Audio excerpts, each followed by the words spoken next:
любая пирамида живет, пока растет. Мавроди сам сравнивал пирамиду с велосипедом. Стоит остановиться, и он падает. В случае с МММ падение вызвано совокупностью факторов.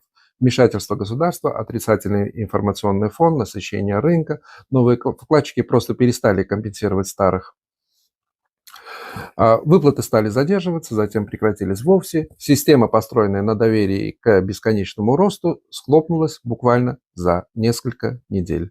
Официальное банкротство в 1997 году лишь юридически оформило то, что экономически произошло значительно раньше. Деньги вкладчиков исчезли, при обысках никаких огромных сокровищ не нашлось, только библиотека и коллекция бабочек. Ходили легенды, правда, о КАМАЗах с наличностью, тайно вывезенных в неизвестном направлении через связи с силовыми структурами и криминалом.